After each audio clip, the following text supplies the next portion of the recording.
মুসা কালিমুল্লাহ, আল্লাহর প্রিয় পয়গম্বর। তাকান, কালিমুল্লাহ মানে যিনি আল্লাহর সাথে কথা বলেছেন। আলহামদুলিল্লাহ বলেন। পয়গম্বর মুসা আলাইহিস সালাম রাস্তা দিয়ে যান। একজন মুরিদ, একজন উম্মত সামনে দাঁড়িয়ে বলছে, ও মুসা পয়গম্বর কোথায় যাবেন? বলছে তুর পাহাড়ে। তাকান, লোকটা বলছে আনা দাঈফুন আনা ফাকিরুন, আমি খুব দুর্বল, আমি বড় অসহায়। হুজুর একটু আল্লাহর কাছে বলবেন, সামনে আমার যে কয়দিন হায়াত আছে, আমার যত রিজিক আছে, আল্লাহ যেন সব রিজিকগুলি আমাকে দিয়ে দেন। আলহামদুলিল্লাহ বলেন। কঠিন আবদার, কিন্তু সামনে যে কদিন বাঁচবো, আল্লাহ যেন সব রিজিক আমাকে এই কাল পরশুতেই দিয়ে দেন। অন্তত অল্প কয়টা দিন হলো যেন ভালো খেয়ে পরে বাঁচতে পারি। নিয়ত ভালো। মুসা আলাইহিস সালাম তুর পাহাড়ে যাওয়ার পরে আল্লাহ রাব্বুল আলামিনকে ডাক দেন, রব্বুল আলামিন বহু কথা আমি মুসা আপনার সাথে বলেছি, আজকে নতুন একটা আবদার আপনার কাছে নিয়ে এসেছি। আমার একজন উম্মত আমাকে বড় পেরেশান করেছে, একটা প্রশ্ন আমাকে দিয়ে দিয়েছে, তা হলো আল্লাহ আপনার এই বান্দা অমুক নাম অমুক, এই লোকটা বলছে সে বড় অসহায়, সে বড় গরিব মানুষ, তার যতদিন হায়াত আছে, যত রিজিক আছে, রিজিকগুলি যদি আপনি তাকে এখনই দিয়ে দেন, সে একটু ভালো খানা দানা খেয়ে বাঁচতে চায়, আল্লাহ দয়া করে আপনি কবুল করে নেন।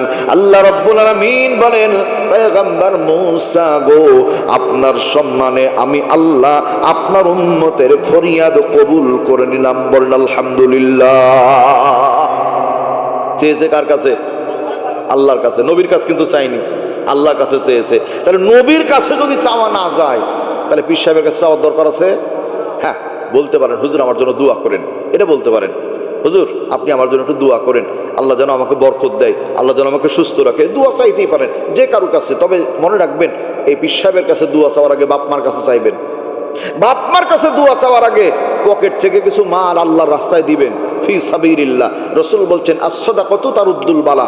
ডাক্তারের কাছে যাওয়ার আগে যারা আল্লাহর রাস্তায় কিছু দান করে আর বলে, আল্লাহ তুমি বড় ডাক্তার, আমি তোমাকে দিয়ে গেলাম, আল্লাহ তুমি দয়া করে আমাকে সুস্থ করো, মনের মধ্যে উদ্ভব হয়েছে। আল্লাহু আকবার। 1 বছর আগে আমার একজন উম্মতের জন্য আল্লাহ পাকের দরবারে ফরিয়াদ করেছিলাম, আল্লাহ তাকে মাল সামানা দিয়েছেন। এতদিন তো লোকটার সব শেষ হয়ে যাওয়ার কথা, দেখি লোকটা কেমন আছে।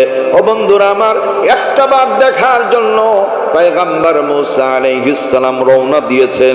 এবার যাওয়ার পরে প্রথম ভালো করে বুঝবেন, যাওয়ার পরে মুসা আলাইহিস সালাম এলাকায় যখন ঢুকেছেন, দেখেন সুন্দর একটা বাড়ি দেখা যায়, দৃষ্টিনন্দন বাড়ি। ওই বাড়ির দিকে তাকালে চোখ ফিরানো যায় না। একটু জোরে বলা যাবে কি আলহামদুলিল্লাহ? মানুষজনকে জিজ্ঞেস করে, বাবা কার বাড়ি এটা? বাবা তো বলছে, হুজুর অমুক লোকের বাড়ি। মুসা আলাইহিস সালাম তো আল্লাহর নবী, উনি তো সহজে বলবেন না। উনি বুঝতে পেরেছেন ওই লোকই সেই লোক, যে লোকটা অসহায় ছিল, অল্প কিছু রিজিক ছিল, একদিনই চেয়েছে, আল্লাহ দিয়েছে, আজকে বড় বিল্ডিং এ মালিক। আল্লাহু আকবার বলেন। বাড়ির ভিতরে যাই, দস্তরখানা বিছানো আছে, মানুষজন অনেক পরিমাণে মানুষ আছে। মানুষ মানে হলো মেহমান আছে। সুবহানাল্লাহ বলেন। এবার মেহমানদের সামনে দস্তরখানা বিছানো আছে, দামি দামি দামি দামি খাবারগুলো রাখা আছে। আল্লাহু আকবার। পয়গম্বর মুসা আলাইহিস সালাম নজর করে দেখেন দস্তরখানায় মানুষ খানাতে পেরেশান। আল্লাহু আকবার। মানুষজন খায়, জান ভরে খায়। শুধু তাই নয়, এবার আল্লাহ পাকের কৃষ্ণ অসীম ক্ষুদ্রতার দয়া, এই লোকগুলো খাওয়ার পরে দেখে যে তার প্রচুর মাল সম্পদ দেখা যায়। মুসা আলাইহিস সালাম প্রচুর সম্পদের মালিক তাকে পেয়েছেন। এখন প্রথম কথা, আল্লাহ কি কি দিলেন আল্লাহর এই বান্দাকে? ও বড় ভাইয়েরা আমার, খুতবাতে জুলফিকারের মধ্যে লেখা হয়েছে কথাগুলো। আল্লাহ রাব্বুল আলামিন কিছু গম আর কিছু বকরি, সামান্য জিনিস তাকে দিয়েছিলেন। তাহলে বাড়লো কিভাবে? আল্লাহর এই বান্দা মুসা আলাইহিস সালামের উম্মত মুসা আলাইহিস সালাম আল্লাহ পাককে জিজ্ঞেস করে, আল্লাহ আপনি যা দিয়েছেন তা তো অল্প সময় শেষ হয়ে যাওয়ার কথা, এত বাড়ার পেছনে কারণটা কি?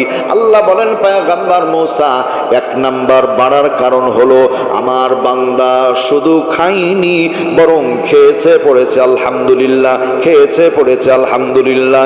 আমার বান্দা শুকরিয়া করার কারণে আমি আল্লাহ তার মালকে বাড়িয়ে দিয়েছি, বলেন আলহামদুলিল্লাহ। তাহলে এক নাম্বার কি করা? শুকরিয়া আদায় করা। আমরা কিন্তু ভাই অনেকেই করি না, আমরা অনেকেই করি না। খেয়াল করেন, কুরবানি ঈদের সময় ইমাম সাহেব মসজিদের সামনে বারান্দায় বসে আছে, আসরের পর মাগরিবের আগে। হঠাৎ করে দেখা হলো এলাকার একজন মুসল্লি গরু কিনতে যায় রাজশাহীর সিটি হাটে। ও বড় ভাই, কোথায় যান? তো বলছে গরু কিনতে। বলছে ইনশাআল্লাহ বলেন। বলছে টাকাও আমার, পরিশ্রম আমার, আর ইনশাআল্লাহ বলতে হবে। এখন হুজুর আর কি বলবে, কিছু তো বলার নাই, ওই লোক চলে গেছে। আবার গরু টরু কিনবে টিনবে আর কি, যাই হোক কিছুই কিনতে পারেনি, ফিরে আসছে আবার। তবে এবার মাথায় এরকম না মাথায় এরকম করা। হুজুর জিজ্ঞেস করছে, বড় ভাই গরু কই? বলছে হুজুর ইনশাআল্লাহ টাকা হারিয়ে গেছে। কি? ইনশাআল্লাহ টাকা হারিয়ে গেছে। এখন কাজ হবে? বলেন কাজ হবে? ব্যাপারটা এরকম দাঁড়িয়ে গেল। এই এক লোক, ভাই বাথরুম তো আগে ঘরে ঘরে ছিল না, বাথরুমের জায়গা আগান বাগান জঙ্গল এগুলো ছিল না। এক লোক ওই বাথরুম সারতে গেছে, বাইরে যাওয়ার পরে দেখে বদনা ফুটে, মানে পানি পড়ে গেছে আর কি। এই লোক চিন্তা করছে, আরে বদনা, কত লোককে ঠগাইলাম জীবনে আমি, আর তুমি আমাকে ঠগাবা? এবার বদনায় পানি নিয়ে যে এই মাল বাথরুম করার আগেই কাম সারে নিয়েছে, মানে পানি খরচ ফেলেছে বাথরুমের আগে। মানে এত বুদ্ধিমান। এখন বাথরুম করে কি করবে বলেন? কি বিপদ বাড়লো না কমলো? ওই লোকের একই অবস্থা হয়েছে। আগে ইনশাল্লাহ বলে টাকা হারাতো না, ওই টাকা হারানোর পরে বলছে হুজুর ইনশাল্লাহ টাকা হারিয়ে গেছে, এখন লাভ হবে? আস্তাগফিরুল্লাহ আল-আযীম। সম্মানিত বন্ধুরা, আমার ভাইয়েরা, আল্লাহর পয়গম্বর মুসা আলাইহিস সালামের উম্মতের এক নাম্বার গুণ আল্লাহর শুকরিয়া করা।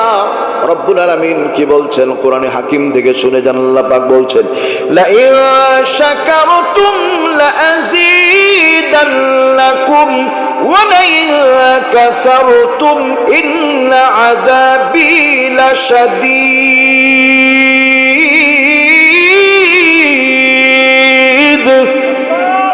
যদি তোমরা আমার শুকরিয়া করো, লাযীদান্নাকুম, আমি আল্লাহ আমার নিয়ামতকে তোমাদের জন্য বাড়িয়ে দিব।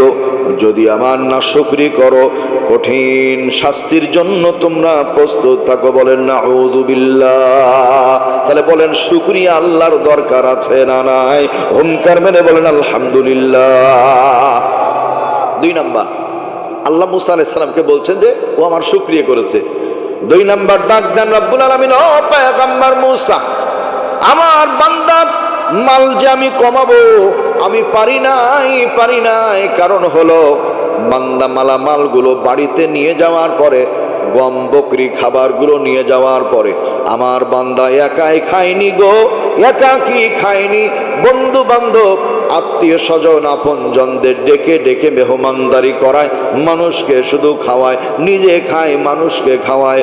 আর যখন অন্যজনকে আমার বান্দা বান্দিকে তার খানার মধ্যে শরীক করে নিয়েছে, আমি আল্লাহর কুদরতি রহমতের দরিয়ায় জোশ মেরে গেছে।